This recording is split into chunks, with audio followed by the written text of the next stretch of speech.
वो हमारा रहेगा आरबीआई या भारतीय रिजर्व बैंक रहेगा ना। हेडिंग डाल लीजिए भारतीय रिजर्व बैंक, या इसी को इंग्लिश में बोलते हैं reserve bank of India.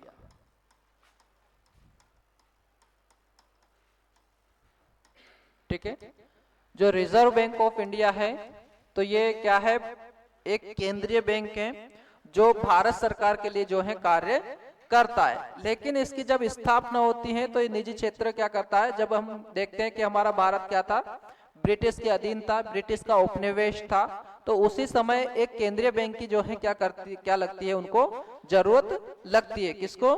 British government को, कि भाई भारत के अंदर क्या होना चाहिए, एक केंद्रीय बैंक होना चाहिए। तो इसके लिए क्या है, एक कमीशन आता है, हिल्टन यंग आयोग उसको बोलते हैं, हिल्टन यंग आयोग। और ये बात कब की चल रही है, तो याद रखना 1926 में। आपका जो हिल्टन यंग आयोग आता है वो कब आता है, 1926 में आता है। और ये क्या बात करता है कि एक क्या होना चाहिए, केंद्रीय बैंक जो है होना चाहिए। फिर 1926 के बाद में इसके जांच के लिए जो है एक बैंकिंग कमेटी आती है। वो बैंकिंग कमेटी जांच करती है कि वास्तव में भारत के अंदर केंद्रीय बैंक की जरूरत है या नहीं है। आवश्यकता लगती है तो हम कर देते हैं, नहीं तो फिर नहीं करेंगे। तो बैंकिंग समिति जब आती है तो वो भी क्या करती है, आरबीआई की जो स्थापना है उसकी बात करती है कि भाई भारत सरकार के अंदर एक बैंक तो होना चाहिए। तो बैंकिंग समिति जो आती है वो आती है आपकी 1931 में। ठीक है, आप तो याद रखना केवल एक बैंकिंग समिति आती है, क्योंकि ये क्या है, यहां पर इसकी जांच करती है। मतलब बैंकिंग समिति भी क्या करती है, बैंकिंग समिति क्या करती है, आरबीआई के लिए या केंद्रीय बैंक की सिफारिश करती है, केंद्रीय बैंक की सिफारिश करती है ना। और फिर इसी सिफारिश करने के बाद में एक्ट आता है 1934 में। 1934 में आरबीआई एक्ट 1934। तो ये आरबीआई एक्ट 1934 आता है ब्रिटिश की संसद से पारित होकर। तो इसी के तहत क्या करी जाती है, 1 अप्रैल 1935 को आरबीआई को इस्टेब्लिश कर दिया जाता है। ठीक है, 1935 में क्या किया जाता है, यानी कि 1 अप्रैल 1935 को क्या कर दिया जाती है, आरबीआई की स्थापना कर दी जाती है। और ये कहां की जाती है, तो याद रखना स्थान था कलकत्ता। ठीक है, कलकत्ता में क्या करी जाती है, इसकी स्थापना करी जाती है। और इसी के 2 साल बाद में इसका जो कारोबार होता है उसको कहां शिफ्ट कर दिया जाता है, तो बॉम्बे में।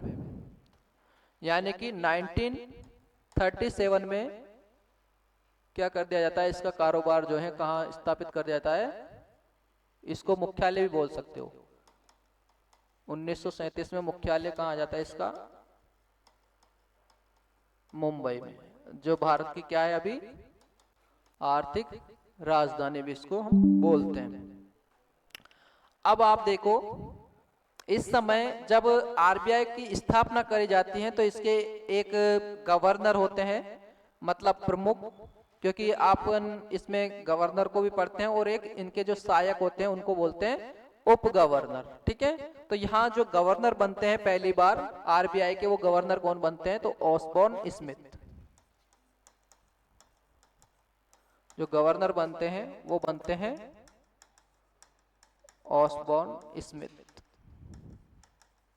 ठीक है, आरबीआई के क्या है, ये पहले जो है गवर्नर होते हैं। जिस समय ये 1935 में क्या होता है, कलकत्ता में स्टेब्लिश किया जाता है, उस समय आरबीआई के गवर्नर कौन थे, तो आपको याद रखना है ऑसबॉर्न स्मिथ थे। ठीक है, फिर हम सेकंड अगली बात करते हैं कि इसमें आरबीआई के वित्तीय वर्ष की बात करी जाती है। तो जैसे मैंने आपको भारत सरकार का वित्त वर्ष बताया था कि 1 मार्च से लेकर 1 अप्रैल से लेकर 31 मार्च जो है भारत सरकार का वित्त वर्ष होता है। लेकिन कुछ समय पहले आरबीआई का जो वित्त वर्ष हुआ करता था वो अलग होता था। तो फिर आरबीआई ने भी क्या सोचा कि भाई हम भी क्या करते हैं, भारत सरकार के अनुसार ही वित्त वर्ष अपना रख लेते हैं ना। पहले इसका जो वित्त वर्ष होता था वो 1 जुलाई से 30 जून होता था। यहां हम आरबीआई के वित्त वर्ष की बात कर रहे हैं ना। आरबीआई का जो वित्त वर्ष होता था, क्योंकि इसको क्या करता है आरबीआई फिर बाद में चेंज करता है, 2020 में अपना वित्त वर्ष जो है चेंज कर लेता है। तो इस समय क्या है 1 जुलाई से लेकर 30 जनवरी इसका जो वित्त वर्ष था पहले 1 जुलाई से 30 जून, ये किसका था, तो ये आरबीआई का था। फिर आरबीआई ने क्या किया 2020 में अपना जो वित्त वर्ष है उसको चेंज किया।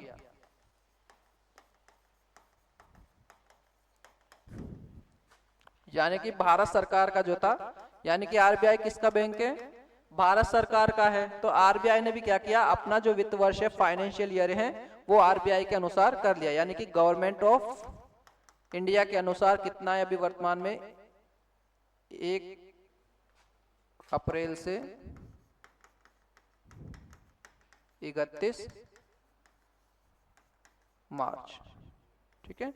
1 अप्रैल से 31 मार्च क्या है भारत सरकार का वर्तमान में वित्त वर्ष है। और इसको चेंज कब किया है आरबीआई ने, तो 2020 में इसको चेंज किया है। क्यों किया होगा आप देखो, जब इसकी स्थापना होती है तो 1 अप्रैल 1935 को होती है।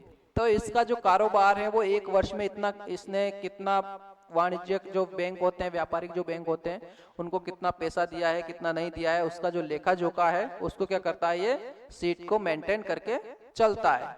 तो भाई 1 वर्ष में जो है इसने कितना पैसा इसने दिया है, कितना इसने लाभ कमाया है, वो सारा एक लिखित विवरण जो है इसके पास कंप्लीट हो। तो इसने भी क्या किया आरबीआई ने गवर्नमेंट ऑफ इंडिया के अनुसार ही जो है उसको वित्त वर्ष जो है शामिल कर लिया है। पहले का जो वित्त वर्ष हुआ करता था आरबीआई का तो वो रहता था 1 जुलाई से 30 जून तक, क्योंकि जब मार्च के महीने के बाद अप्रैल मई जून जुलाई मतलब 3 महीने इसको लग जाते थे। किस लिए कि भाई भारत सरकार कितना क्या कर रही है कितना कुछ नहीं कर रही है, उसके अनुसार जो आंकड़े तैयार करने में इसको थोड़ा समय लगता था, इसलिए इसका पहले चेंज था। लेकिन वर्तमान में दोनों को बराबर इसने करके मेंटेन किया हुआ है। अब हम कहाँ थे, आरबीआई के गवर्नर पर थे कि पहले गवर्नर कौन थे इसके, ऑसबोर्न इसमें थे। साथ के साथ वर्तमान के भी लिख सकते हैं, वर्तमान में कौन है, संजय मल्होत्रा, ठीक है। जो आपको पीडीएफ भेजी है उसमें नहीं है ये ना, क्योंकि करंट अपडेट आपको करते रहना पड़ेगा। वहां आपको शक्तिकांत दास मिलेंगे जो कितने नंबर के थे, शक्तिकांत दास थे 25 नंबर के, और जो संजय मल्होत्रा बने ये बने 26वें नंबर के। क्या हुआ, क्या हुआ, उर्जित पटेल तो उनसे भी बहुत पहले के हैं, शक्तिकांत दास के पहले के ही है। आपने पुराने नोट देखे होंगे तो उर्जित पटेल के नाम मिलेंगे, फिर शक्तिकांत दास, क्योंकि उर्जित पटेल तो लगभग 2019 के भी पहले रहे हैं, है ना। जब शक्तिकांत दास जो बनते हैं वो पहले तो 3 वर्ष के लिए बनते हैं, क्योंकि इनका टेन्योर देखेंगे, फिर 3 वर्ष के बाद में उनका कार्यकाल और बढ़ा दिया जाता है, लगभग 5 साल 6 साल तो यही रहे हैं शक्तिकांत दास जी, ठीक है। फिर शक्तिकांत दास जी के बाद में अभी इनकी नियुक्ति हुई है, ये हुई थी आपके दिसंबर में, यानी कि 11 दिसंबर 2024 को बने थे ये।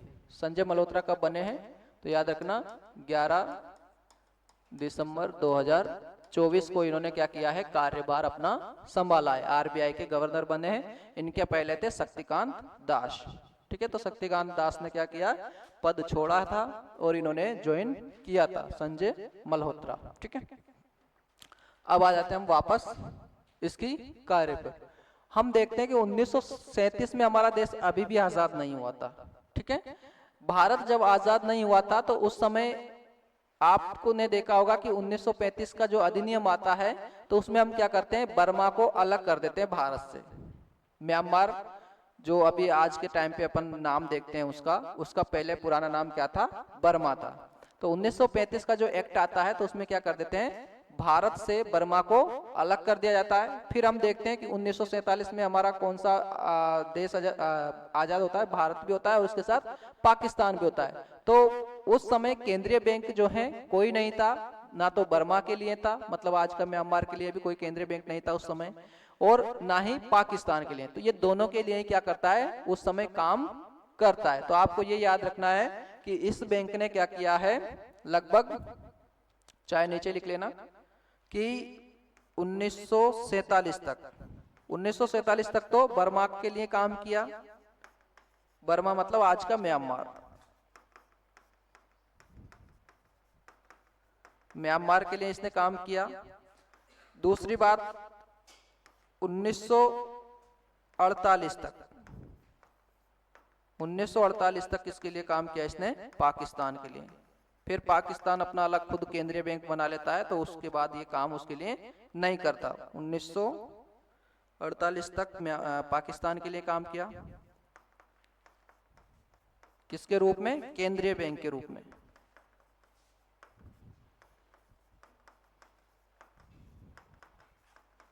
केंद्रीय बैंक के रूप में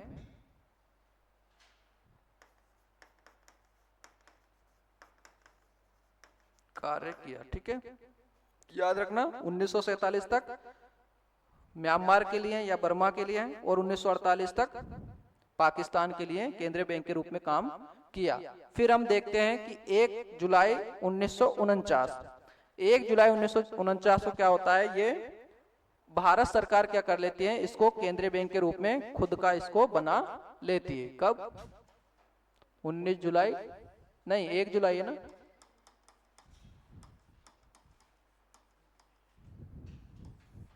ठीक है ना। कब बनाती है इसको, राष्ट्रीयकरण 1 जुलाई 1949 को। अब यहाँ राष्ट्रीयकरण का थोड़ा मीन समझ लीजिएगा ना। 1 जुलाई 1949 को क्या कर लेती है, भारत सरकार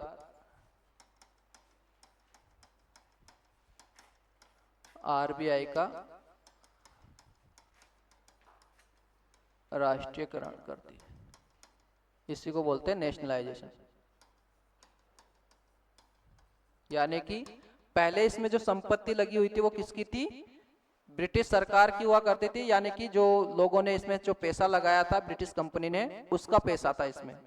फिर भारत सरकार क्या करती है, उनको पे करती है, और भारत सरकार जब उसको पे कर देती है तो उसके बाद में किसकी पूंजी हो जाती है, पूरी तरह से भारत सरकार की हो जाती है। जैसे मान लीजिए आपका कोई बैंक था, आपने बैंक क्या कर दिया, मुझे बेच दिया, तो मुझे क्या करने पड़ेंगे, पैसे देने पड़ेंगे। तो यहाँ थोड़ी देर के लिए मैं भारत सरकार हूँ और आप क्या हो, ब्रिटिश व्यक्ति हो जिन्होंने क्या किया है, बैंक में पैसा लगा रखा था। तो पूरी जो पैसा मैंने क्या कर दिया, उनको सौंप कर आरबीआई का क्या कर लिया, नेशनलाइजेशन कर लिया, राष्ट्रीयकरण कर लिया था। कब,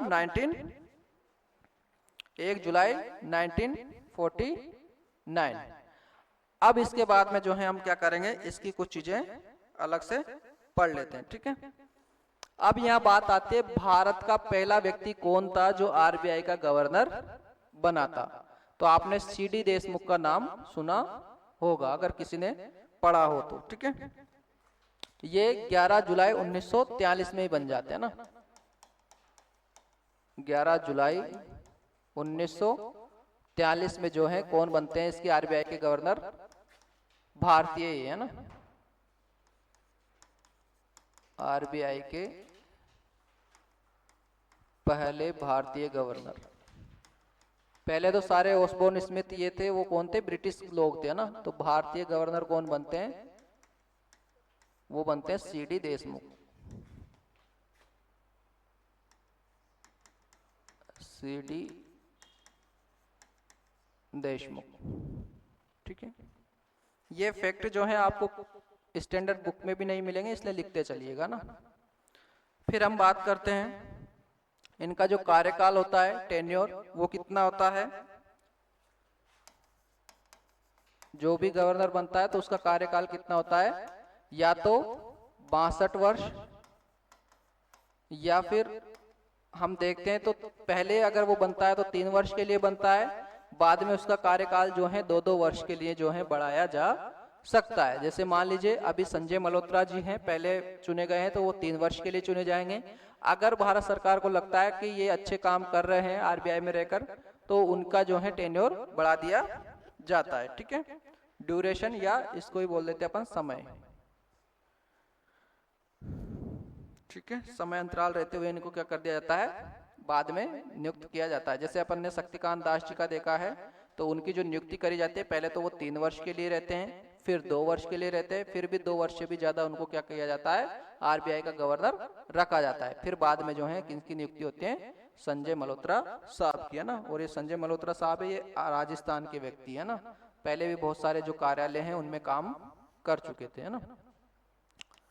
तो मतलब 30-35 साल का जब व्यक्ति को आर्थिक मामलों का इनका अनुभव हो जाता है, तो उसी के बाद में उसको क्या बनाया जाता है, आरबीआई का गवर्नर बनाया जाता है। क्योंकि भाई आरबीआई क्या है, सरकार का एक केंद्रीय बैंक है, और उस पे ऐसे व्यक्ति की आवश्यकता होती है जो क्या कर सकता है, पूरे वित्त मामलों को अच्छा सा बनाए रखे, है ना। क्योंकि आरबीआई क्या करता है, मौद्रिक नीति को भी संचालित कौन करता है, आरबीआई करता है कि भाई भारत सरकार को कितना पैसा बाजार में उतारना है, कितना नहीं उतारना है। ठीक है, तो उसका सारा कौन देखता है, आरबीआई को ही देखना पड़ता है। तो इसका याद रखना, पहले अगर उसकी नियुक्ति होगी तो 3 वर्ष के लिए होगी, और बाद में जो है उसको 2 वर्ष के अंतराल से क्या किया जाता है, बढ़ाया जा सकता है। ठीक है, पहली बार में तो 3 वर्ष के लिए रहेगा, लेकिन बाद में 2-2 वर्ष के लिए उसको क्या किया जा सकता है, कभी तक भी जो है, जब तक सरकार चाहे वो रख सकती है ना, अगर वो अच्छे से काम करता है तब तक।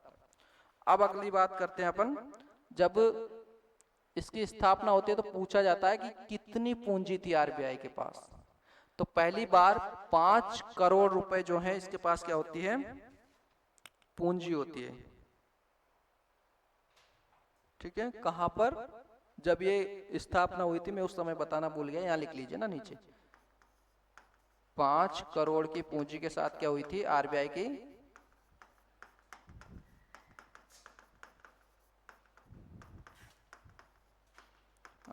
की स्थापना। आज भी जब अन्य बैंक खोले जाते हैं तो आरबीआई क्या करता है, डिसाइड करता है कि भाई उनके पास कितनी पूंजी होगी, तब जाकर उनको क्या मिलेगी, परमिशन मिलेगी। तो आरबीआई जब खोला गया था तो उसकी पूंजी कितनी थी, स्थापना के समय, है ना, ऐसे लिख लेना, स्थापना के समय। ठीक है, तो स्थापना के समय आरबीआई की पूंजी कितनी थी, 5 करोड़ रुपए थी।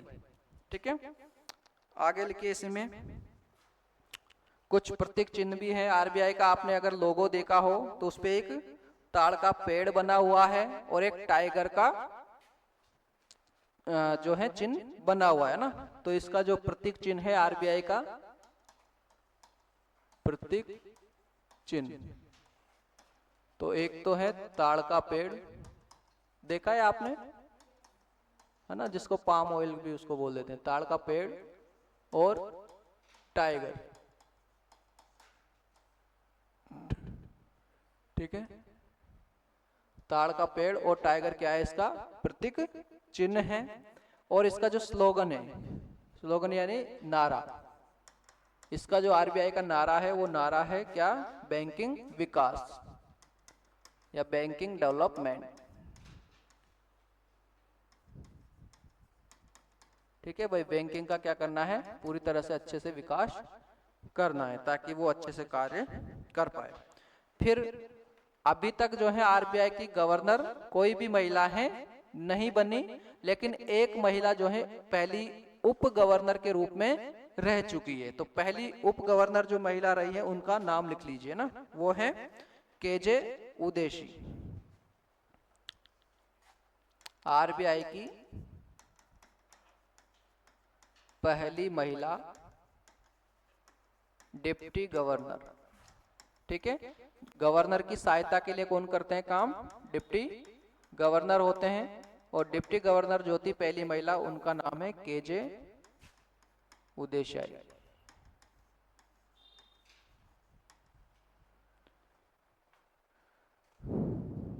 केजे उदेशी है, उदेशी है ना,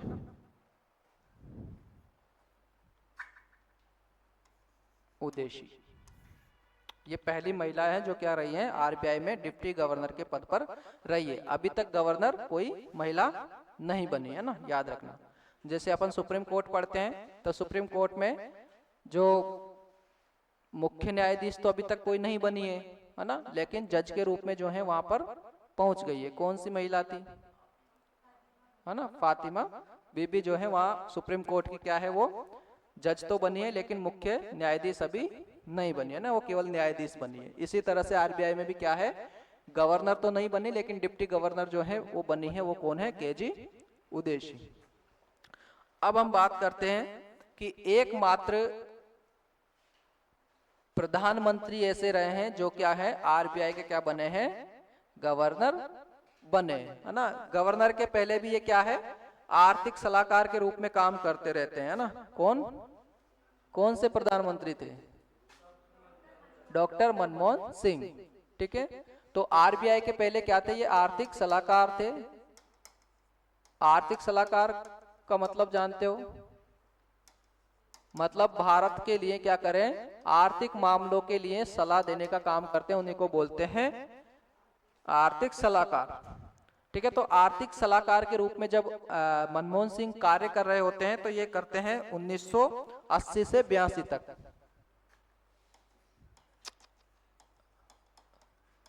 मनमोहन सिंह ये 1980 से 82 तक क्या किया इन्होंने, आर्थिक सलाहकार के रूप में काम किया। फिर हम बात करते हैं कि जब ये आरबीआई के क्या बनते हैं, बाद में गवर्नर बनते हैं। तो आरबीआई के गवर्नर के रूप में जो ये काम करते हैं वो करते हैं 1982 से लेकर 85 तक, मतलब 3 वर्ष के लिए ही चुने जाते हैं ना। 1982 से 1985 तक, यानी कि पहली बार जो नियुक्ति होती है वो कितने वर्ष के लिए होती है, 3 वर्ष के लिए होती है ना। तो 3 वर्ष तक जो है इन्होंने क्या किया है, अपना कार्यकाल जो है पूरा किया है, इसके रूप में आरबीआई के गवर्नर के रूप में, किसने, मनमोहन सिंह जी ने। फिर हम देखते हैं कि ये क्या बनते हैं फिर बाद में 1985 से लेकर 1987 तक ये योजना आयोग के क्या बनते हैं, डिप्टी चेयरमैन बनते हैं, है ना। ये सारी बात किसके बारे में कर रहे हैं अपन, मनमोहन सिंह की, है ना। योजना आयोग के क्या बनते हैं ये, डिप्टी चेयरमैन। कब से कब तक, तो याद रखना 1985 से 87। फिर बाद में भारत के क्या बनते हैं, ये वित्त मंत्री बनते हैं, फाइनेंस मिनिस्टर। कब से कब तक, भारत के वित्त मंत्री या फाइनेंस मिनिस्टर आपके बनते हैं ये 1991 जब नरसिम्हा की सरकार आती है, नरसिम्हा राव की, उसी टाइम में। तो 1991 से 1996 तक क्या करते हैं, ये वित्त मंत्री के रूप में ये है कार्य करते हैं। और याद रखना वित्त मंत्री के रूप में जब ये काम करते हैं तो पहली बार क्या करते हैं, ये एक तो जो एलपीजी आता है, उदारीकरण, निजीकरण और आपका वैश्वीकरण, उसकी जो नीति लाते हैं तो उसी के तहत क्या करते हैं, ये इकोनॉमी को खोलते हैं। मतलब भारत की इकोनॉमी क्या करेगी, विदेशी इकोनॉमियों से जुड़ेगी, उनके साथ आयात निर्यात जो है करेगी, एक्सपोर्ट इंपोर्ट करेगी। तो उसका काम जो है ये भारत के वित्त मंत्री बनते हैं कब, 1991 से 1996 तक। अब इसके बाद में भारत के क्या बनते हैं, ये प्राइम मिनिस्टर भी बनते हैं, वो बनते हैं 2004 से 14 तक रहते हैं। भारत के पीएम भी बनते हैं कब से कब तक, तो याद रखना 4 से 2014 तक, ठीक है।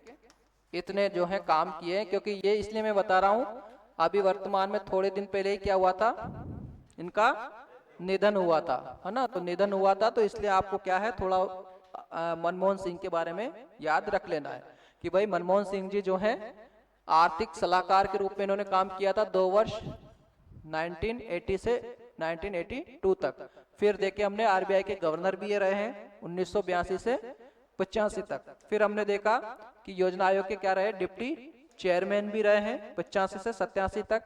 फिर हमने देखा वित्त मंत्री के रूप में भी इन्होंने जब नरसिम्हा की सरकार आती है, नरसिम्हा राव जी की, तो उस समय ये 91 से 96 तक किस पद पर रहे? फाइनेंस मिनिस्टर के रूप में। अभी कौन है फाइनेंस मिनिस्टर? निर्मला सीतारमण जी, है ना। और फिर भारत के पीएम बनते हैं ये जब कांग्रेस की सरकार आती है 2014 से लेकर 4 से लेकर 2014 तक, है ना। फिर उसके बाद में भाजपा सरकार अपना कार्य करती रहती है, ठीक है। अब अपन ने वर्तमान के गवर्नर पढ़ ही लिए हैं। कौन है आरबीआई के गवर्नर? संजय मल्होत्रा। कौन से नंबर के हैं? 26वें नंबर के, ना। अब यहाँ पर जो आरबीआई काम करता है तो इसका निदेशक मंडल पूछा जाता है कि भाई जो आरबीआई का जो निदेशक मंडल होता है उसमें कितने व्यक्ति होते हैं? तो इसमें अभी 21 सदस्य होते हैं, है ना। आरबीआई की संरचना, आरबीआई की संरचना, भाई आरबीआई में होते कौन कौन है उसकी बात कर रहे हैं। तो अपन ने देखा था एक तो कौन होता है? गवर्नर होता है। 4 वर्तमान में क्या है? उप गवर्नर, है ना। एक तो कौन है? गवर्नर। 4 कौन है? तो उप गवर्नर। फिर हम देखते हैं इसके जो 10 क्या है, मतलब देखो 4 तो क्या है इसके मुख्य क्षेत्रीय कार्यालय हैं, और 10 क्या है इसके अलग अलग जगहों पर क्या है कार्यालय बने हुए हैं। जैसे कि अपना भारत क्या है अभी वर्तमान में देखें तो 29 स्टेट हैं, 28 है अभी तो, है ना, क्योंकि एक क्या था जम्मू कश्मीर, अब 2 केंद्र शासित प्रदेश उसमें से बन गया ना, लद्दाख और जम्मू कश्मीर। तो अब उसको अपन केंद्र उसमें नहीं गिनेंगे राज्यों में, उसको क्या बनेंगे? केंद्र शासित प्रदेश। तो वर्तमान में क्या है 28 राज्य हैं। तो 28 राज्यों के लिए क्या है आरबीआई ने क्या किया है, अपने जो क्षेत्रीय मुख्यालयों के अलावा उसने अलग अलग क्या है मुख्यालयों के अलावा भी, क्योंकि मुख्यालय तो कहाँ है मुंबई में, लेकिन कुछ अलग अलग क्या है अलग जगह संस्थान खोल रखे हैं ताकि वो क्या है क्षेत्रीय कार्यालय उसको रिपोर्ट देते रहे कि भाई कौन से बैंक क्या क्या काम कर रहे हैं क्या नहीं कर रहे हैं, उसका सारा ब्यौरा किसके पास होता है? आरबीआई के पास में होता है। तो 4 डिप्टी गवर्नरों के गवर्नर तो कौन हो गए वर्तमान में? संजय मल्होत्रा, है ना। इनके नाम पूछे जाते हैं कि भाई डिप्टी गवर्नर कौन है। कभी कभी करंट के क्वेश्चन यहीं से बनते हैं ना कि भाई वर्तमान में जो है आरबीआई के गवर्नर कौन है, तो वो हो गए आपके संजय मल्होत्रा। जो 4 उप गवर्नर है इनके नाम लिख लीजिए ना, ये वर्तमान के ही हैं क्योंकि इनकी नियुक्ति बहुत पहले हो चुकी थी, है ना। तो ये अभी तक बदले नहीं है ना, जो पीडीएफ है उसमें ही सही लिखे हुए हैं, तो उसमें से आप लिख सकते हो ना। पहले है स्वामीनाथ जानकी,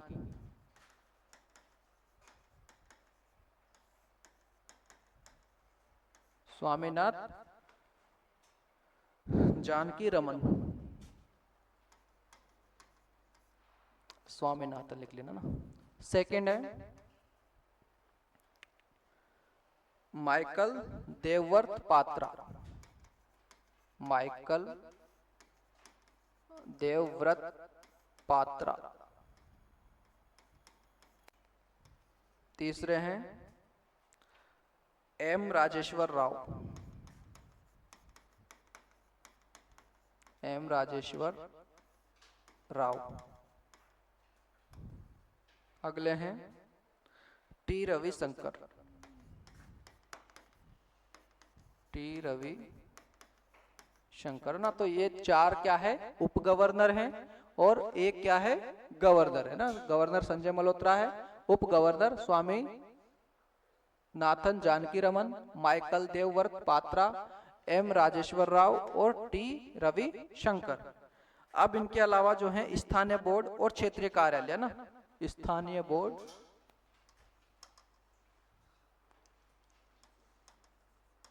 स्थानीय बोर्ड या क्षेत्रीय कार्यालय। कभी कभी पूछा जाता है कि आरबीआई की जो संरचना है उसमें कितने सदस्य हैं, तो याद रखना 21, ठीक है। 21 क्या होते हैं इसमें सदस्य होते हैं। तो अब स्थानीय बोर्ड और क्षेत्रीय कार्यालयों का मतलब यह है कि इसके क्या है 4 जो है क्षेत्रीय कार्यालय, कहाँ कहाँ पर, जैसे दिल्ली, मुंबई, चेन्नई और आपके कोलकाता, चारों को लिखो। हाँ हाँ, मुंबई में तो मुख्य कार्यालय है ही है ना, मुख्यालय है ही है, तो वहां पर भी है ना, क्योंकि मुख्यालय तो सारे जगह का ही मामले देखेगा। जैसे अभी आपका हाई कोर्ट है, हाई कोर्ट कहाँ है? जबलपुर है ना। अब जबलपुर का कोर्ट नहीं होगा क्या फिर वहाँ जिला सत्र न्यायालय भी तो होगा ना, जैसे बालाघाट का जिला सत्र न्यायालय है उसी तरह वहां पर भी है। जैसे सुप्रीम कोर्ट है, अब सुप्रीम कोर्ट है तो भाई क्या आपका हाई कोर्ट नहीं होगा दिल्ली में? होगा, वहां का जिला भी कोर्ट होगा। ठीक है, तो ऐसे सारी संस्थाएं क्या होती है, अलग अलग काम देखती है, तो अलग अलग अपने कार्य करती है। तो यहाँ पर क्षेत्रीय कार्यालय जो है वो है दिल को चैन मुंबई में मिलता है ना, यानी कि दिल्ली, कोलकाता, चेन्नई और मुंबई। ठीक है, थोड़ा सा आप मैप से समझ लोगे तो आपको जो है और बेहतर समझ में आ जाएगा। यहाँ कौन सा शहर है आपका?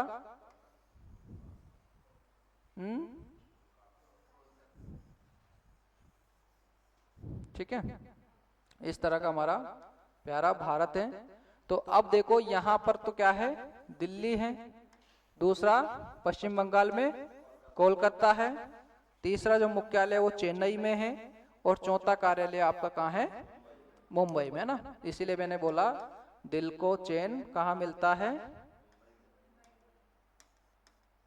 दिल को चैन मुंबई में मिलता हुआ है ना।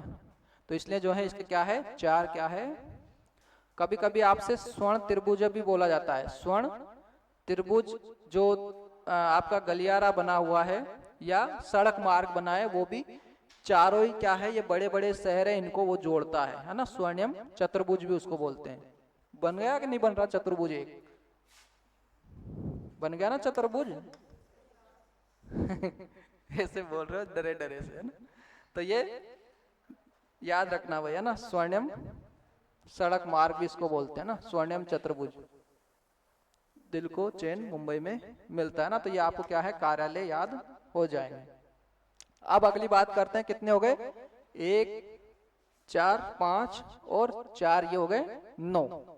अब बाद में बात करते हैं 10 कार्यकारी क्या होते हैं, सरकार द्वारा व्यक्ति नामित होते हैं। 10 कौन होते हैं? सरकार के द्वारा कार्यकारी नामित, यानी कि कार्यपालिका के ही होते हैं ये, इन्हें में तो कार्यकारी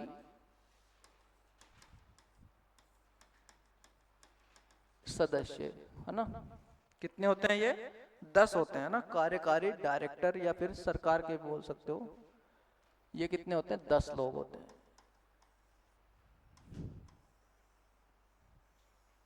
ठीक है, सरकार के होते हैं। और 2 आपके आते हैं वित्त मंत्रालय की तरफ से, क्योंकि भाई वित्त मंत्रालय के व्यक्ति इसलिए भेजे जाते हैं सरकार के द्वारा कि जो आरबीआई है वो क्या क्या काम उसको करना है, क्या नहीं करना है, उसके लिए वो क्या करते हैं, अपनी सलाहें देते हैं। जब वित्त मंत्रालय कोई अच्छा काम करता है तो वो क्या है, आरबीआई से पहले पूछ देते हैं कि भाई इनके पास पैसा वगैरह तो अच्छा सा रखा है ना, पता चले इनके पास पैसा नहीं हो और हम क्या करें, योजनाएं बना दें तो दिक्कत हो जाएगी, फिर उनका क्रियान्वयन कैसे हो पाएगा। तो इसलिए क्या करते हैं, इसमें 2 वित्त मंत्रालय से भी भेजे जाते हैं, है ना। ये जो है सरकार क्या करती है, इनको नामित करती है 10 लोगों को। सरकार क्या करती है, नामित करती है। और ये आते किस किस विभाग से, तो इनको क्या होनी चाहिए, एक तो आर्थिक मामलों की जानकारी होनी चाहिए। ठीक है, ये कोई बिजनेसमैन भी हो सकते हैं। ठीक है, कौन कौन हो सकते हैं ये, या तो आर्थिक मामलों की इनको अच्छी नॉलेज हो, इनको भी नियुक्त कर सकती है भारत सरकार। कोई अच्छा बिजनेसमैन हो, बिजनेस का अच्छा ज्ञान रखता हो, तो उसको भी क्या कर सकती है, वहां पर नियुक्त कर सकती है आरबीआई के अंतर्गत। इसके अलावा जो अर्थशास्त्री होते हैं, है ना, अच्छे अच्छे लोग जो हैं अर्थशास्त्री, या फिर जो रिसर्च करते हैं आर्थिक मामलों की, उनको बोलते हैं अपन प्रोफेसर। उनको भी क्या कर सकती है भारत सरकार, कहां पर नियुक्त कर देती है, कार्यकारी सदस्यों के रूप में। समझ में आ रहा, कार्यकारी का मतलब कि वो एक अच्छा काम जो है इन मामलों में, जब वो अच्छे रहेंगे तो वहां अच्छी क्या कर पाएंगे, अच्छी पॉलिसी का जो है उनको बता पाएंगे कि आरबीआई को जो है कैसे कार्य करना चाहिए। 2 लोग को भेजा जाता है वित्त विभाग की तरफ से। 2 लोग कहां से आते हैं, वित्त मंत्रालय की तरफ से। ठीक है, फाइनेंस मिनिस्ट्री की तरफ से आते हैं 2 लोग। तो 2 तो ये हो गए, 10 ये हो गए 12, और 4 आपके ये हो गए 16, 4 ये 20 और 1 ये 21। ठीक है, तो 21 व्यक्तियों का क्या होता है, आरबीआई की जो संरचना होती है उसमें निदेशक मंडल भी इसको बोल देते हैं। तो आरबीआई का जो निदेशक मंडल होता है उसमें कितने लोग हैं, 21 है, 21 है ना। गवर्नर की क्या योग्यता होनी चाहिए, मैंने बताया था ना कि उसको क्या हो, आर्थिक मामलों की बेहतर समझ हो और लगभग 25 साल तक उसने क्या किया हो, उसके अंतर्गत काम किया हो। क्योंकि जब इस संजय मल्होत्रा जी हैं, ये पहले राजस्व के लिए पहले वित्त मंत्रालय में रह चुके हैं, है ना। पहले अपन ने मनमोहन सिंह का देखा था तो वो पहले वो आर्थिक सलाहकार रह चुके हैं। तो जब ये चीजें उनमें अंदर आ जाती है, 20-25 साल का उनको अनुभव हो जाता है, तो उसके बाद में आरबीआई का क्या कर दिया जाता है, उनको गवर्नर नियुक्त कर दिया जाता है। ठीक है, जैसे अपन देखते हैं ना कि एक न्यायाधीश होगा तो उसमें क्या क्या होना चाहिए भाई, 5 साल तक उसने वकालत की हो, 10 साल तक वो किसी का जज रहा हो, हाई कोर्ट का या किसी भी न्यायालय का। ठीक है, तो इस तरह से यहाँ पर क्या है, किसी भी कार्यालय में मतलब उसने क्या किया हो, 25 साल तक का उसके पास अनुभव होना चाहिए। ठीक है, तब जाकर उनको क्या किया जाता है, गवर्नर नियुक्त किया जाता है। अब ये तो अपन ने कहाँ तक देख लिया, गवर्नर तक। अब अपन पूछा ही जाता है ना, आरबीआई के कार्य क्या क्या है। अब इनके जो कार्य हैं इनको हम पढ़ेंगे 3 रूपों में बांटते हुए पढ़ेंगे। पहले जो कार्य हैं वो मौद्रिक गतिविधियों के नियमन के लिए पढ़ेंगे कि मौद्रिक नीति जो बनाती है आरबीआई, तो वो किस किस तरह से बनाता है, उसके लिए कौन कौन से कार्य है ना। तो पहला आप डाल लीजिए हेडिंग में, मौद्रिक कार्य, है ना। क्योंकि 3 प्रकार के कार्य हैं, इनको तीनों को अपन अलग अलग से पढ़ेंगे। मौद्रिक कार्यों की बात करेंगे तो इसमें जो गतिविधियां होती है उसका नियंत्रण और नियमन दोनों ही आएगा ना। मौद्रिक नीति का क्या करते हैं ये, क्योंकि मौद्रिक नीति पूछा भी जाता है कि मौद्रिक नीति किसके द्वारा बनाई जाती है, आरबीआई के द्वारा ना। मौद्रिक नीति का नियमन और नियंत्रण किस तरह से करता है, तो उसको लिखते चलिए ना। तो पहला है, जो आपने बैंक की दरें सुनी होगी, बैंक दर, रिवर्स रेपो रेट दर, हाँ वो ब्याज के रूप में ही रहती है ना। जैसे भाई आरबीआई क्या है, केंद्रीय बैंक है। केंद्रीय बैंक क्या करता है, लोन प्रोवाइड करवाता है वाणिज्यिक बैंकों को। जब वाणिज्यिक बैंकों को वो लोन प्रोवाइड करवाता है तो फिर वाणिज्य बैंक क्या करते हैं, लोगों को उपलब्ध करवाते हैं। तो बैंक क्या करता है, जब उस दर को कम ज्यादा करता है तो उसी आधार पर क्या करते हैं, जैसे मान लीजिए कोई व्यक्ति आपके पास पैसे लेने आएगा, आपने बोल दिया कि मेरे जो पैसे देने की दर है वो कितनी है, 5% दर है, तो वो क्या करेगा, थोड़े पैसे ज्यादा भी आपसे ले सकता है। लेकिन आपने बोल दिया कि यार मेरी जो दर है वो कितनी है, 15% है, तो फिर बैंक क्या करेंगे, दूसरे वाणिज्यिक बैंक उससे कम पैसा लेंगे, है ना। तो इसी तरह से यहाँ पर आरबीआई भी क्या करता है, जो बैंक दर होती है उनको घटाता बढ़ाता रहता है। जब उसको पैसा वापस मंगवाना होता है तो फिर वो रिवर्स रेपो रेट के तहत क्या करता है, पैसा मंगवा भी लेता है, ताकि उस पर वो क्या करता है, ज्यादा बैंक पैसा देता है वाणिज्यिक बैंक को। तो अब याद रखना कि मौद्रिक नीति में क्या क्या करता है ये, एक तो जो बैंक दर होती है, पूरा लिखना चाहे तो पूरा भी लिख सकते हैं। मौद्रिक नीति का क्या करता है, ये नियमन और नियंत्रण करता है।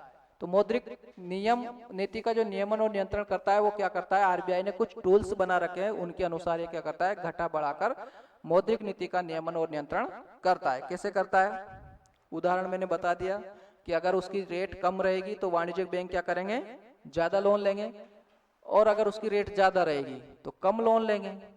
लेकिन मान लो बाजार ये क्यों करता है ज्यादा कम, इसको क्या दिक्कत, भाई कम में रख दे, क्या दिक्कत।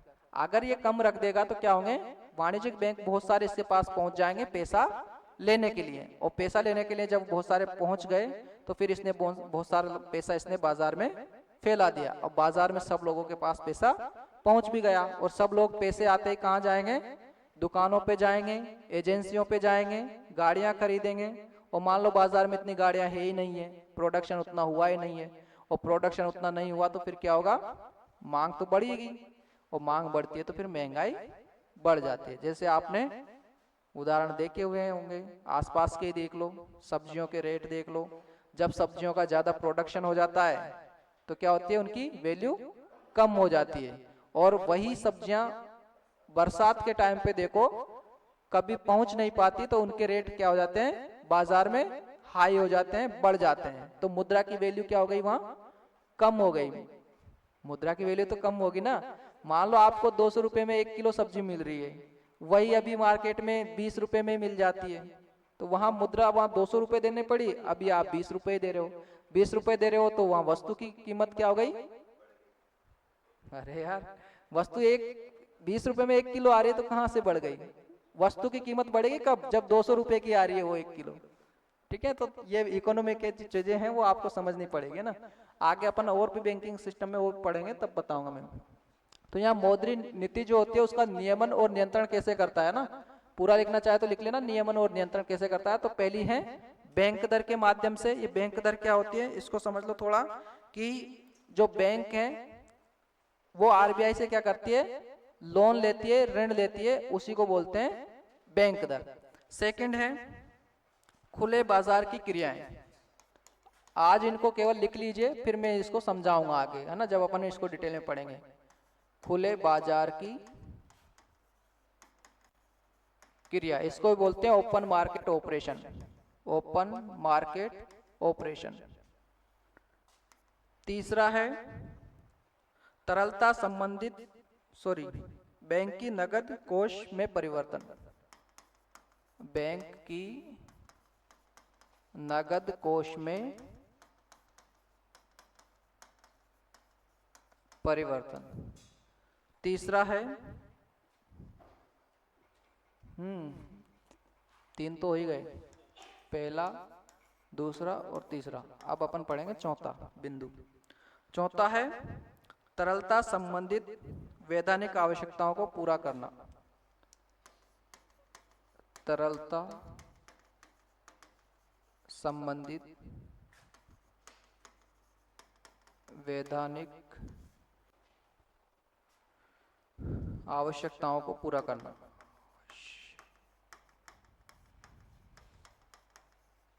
पूरा करना। अगला लिखिए विभेदक ब्याज दरों की प्रणाली अपनाकर। विभेदक ब्याज दरों की प्रणाली अपनाकर।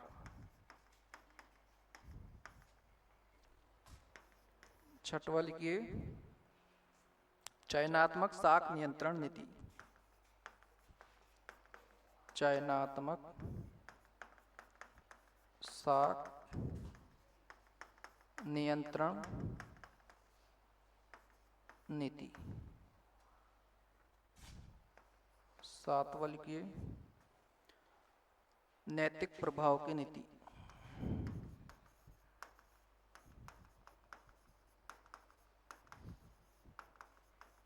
ठीक है, लिख ली होगी आपने। अब इनको थोड़ा करके समझ लीजिए। जो बैंकों की दर होती है, इसमें तो क्या होता है, आरबीआई क्या करता है, बैंकों को जो है पैसा उधार देता है ऋण के रूप में, ताकि भाई ये क्या करेंगे, जब मैं उधार दूंगा तो थोड़ा ब्याज ये मुझे उपलब्ध करवाएंगे। समझ पा रहे हो? जैसे मैंने आपको क्या किया, 1 करोड़ रुपए दिए और 1 करोड़ पे मैंने बोल दिया कि आपको क्या करना पड़ेगा, मुझे ब्याज सौंपना पड़ेगा। तो फिर मान लीजिए मेरे पास 1 करोड़ रुपए था, मैंने आपको उधार दे दिया। अब उस उधार पर क्या किया, मैंने आपसे ब्याज वसूला और ब्याज मान लीजिए मेरे पास आ गया 5 लाख रुपए, तो मुझे क्या होगा, फायदा हो जाएगा। ठीक है, तो भारत सरकार का बैंक है, तो भारत सरकार का बैंक जब फायदा होता है तो ये फायदे को किसको देगा, भारत सरकार को ही देगा। ठीक है, आरबीआई क्या करता है, जितना भी ब्याज के रूप में या जितना भी उसने इन्वेस्ट किया है उसका जो फायदा उसको मिलता है, तो उसको क्या करता है, वो अपने पास रखता है। और अपने पास रखने के दौरान भारत सरकार क्या करती है, इसको 1 वर्ष में जो है पूछती है कि भाई आपने कितना ब्याज कमाया है, तो उसका कुछ % जो है अभी आप मुझे दे दो और बाकी को अपना काम करते रहो। जैसे मान लीजिए आपके पिताजी है, आपके पिताजी आपसे बोलते हैं कि भाई बेटा कितना कमाया इस बार, आपने बोल दिया पापा 5 लाख रुपए कमाए, ठीक है भाई, 5 लाख में से क्या करो, 4 लाख तो अपने पास रहने दो, 1 लाख मुझे दे दो, 4 लाखों को क्या करोगे, वापस से दूसरे बैंकों को सौंप दो, ताकि और ज्यादा अपन को पैसा उससे मिलता रहेगा। तो इसी तरह से क्या करता है, आरबीआई कार्य करता रहता है। दूसरा अपन ने पढ़ा है खुले बाजार की क्रिया। ओपन मार्केट ऑपरेशन में क्या होती है, कुछ क्रय विक्रय होता है प्रतिभूतियों का, प्रतिभूतियों को भी बोल देते हैं अपन सिक्योरिटी। अब सिक्योरिटी क्या होती है कि भारत सरकार ही क्या करती है, खुद का एक बॉन्ड जारी करती है, गवर्नमेंट की सिक्योरिटी होती है, जिसके तहत लोगों के पास जो पैसा होता है वो क्या करते हैं, उनको खरीद लेते हैं, फिर उनको बेच देते हैं। तो ये खुले बाजार की क्रिया होती है। फिर हम बात करते हैं बैंक की नगद कोष में परिवर्तन, कि भाई जो बैंक है वो नगद कितना अपने पास रखे, है ना। आपने सुना होगा, जैसे मैंने उस दिन भी आपको बताया था कि जो आरबीआई के पास जो भी एक बैंक है, मान लीजिए ये कोई बैंक है, ये बैंक क्या करेगा, आरबीआई के नियमों का पालन करेगा। तो आरबीआई ने किया कि भाई आपको सीआरआर के रूप में कितना रखना है मेरे पास, 4% अभी वर्तमान में है, तो अपन उसी से समझ लेते हैं 4% रखना है। फिर एक और बोला कि भाई एसएलआर कितना रखना है आपको, 18 रुपए रखना है अपने पास। तो इसको तो किसके पास रखेगा, आरबीआई के पास रखेगा, और बैंक इसको किसके पास रखेगा, खुद के पास रखेगा। याद रखना एसएलआर को 3 रूपों में ये रखता है, या तो गोल्ड के रूप में रख सकता है, दूसरा नगद रख सकता है कैश, या फिर गवर्नमेंट सिक्योरिटी के रूप में, गवर्नमेंट ऑफ सिक्योरिटी के रूप में ये रख सकता है, भारत की जो प्रतिभूति होती है उसके रूप में, क्योंकि भारत सरकार ने उसको जारी करी थी।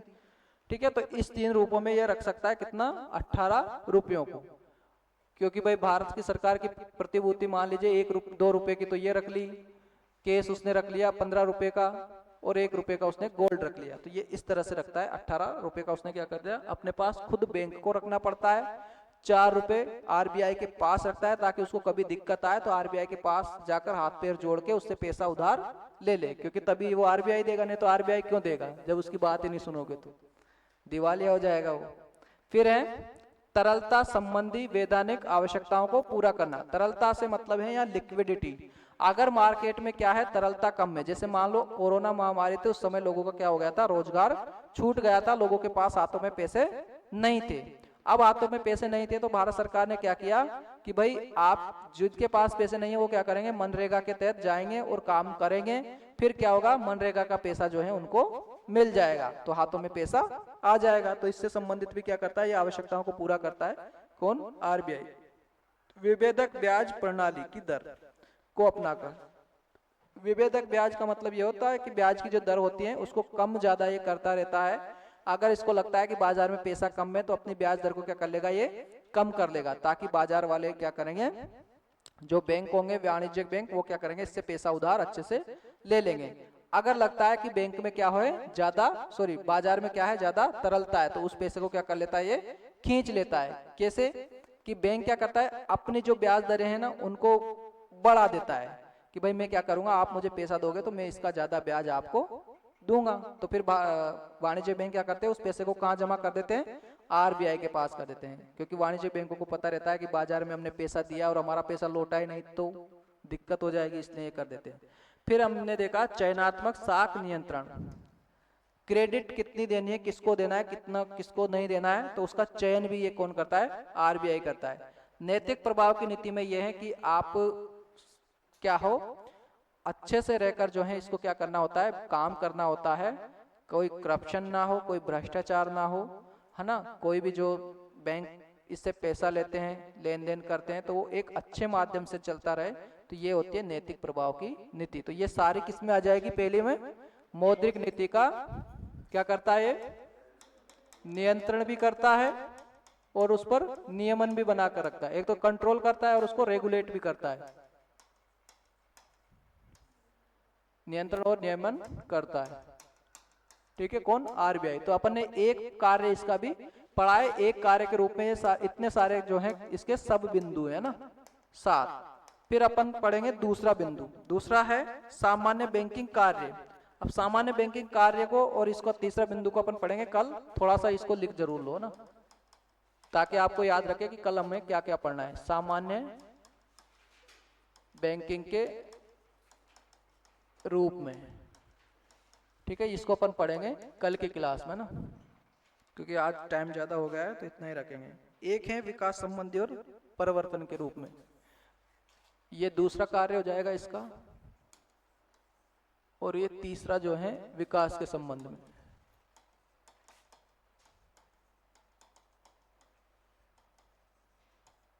ठीक है, तो पहले शुरुआत हम कल की क्लास में सामान्य बैंकिंग रूप में कौन कौन से कार्य करता है, जैसे बैंक के नोट छापना, कितना उसको उतारना है कितना नहीं करना है, तो जैसे बैंक करते हैं वैसे ये काम करता है, सामान्य बैंक के रूप में काम करता है ना। तो इनको अपन कल की क्लास में ही कंप्लीट करेंगे क्योंकि बहुत ज्यादा है ना।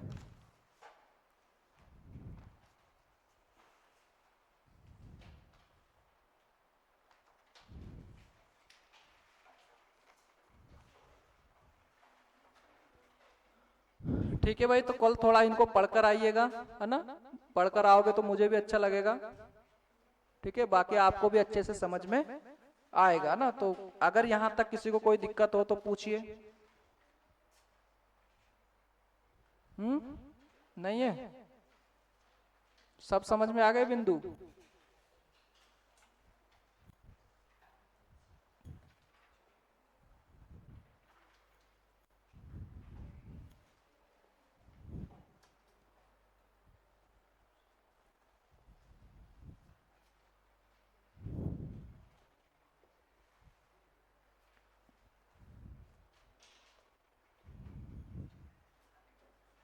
रुपए ट्रांसफर करने वाला तो नहीं आया है ना, तो इसमें एड वो नहीं होगा ना। चलिए।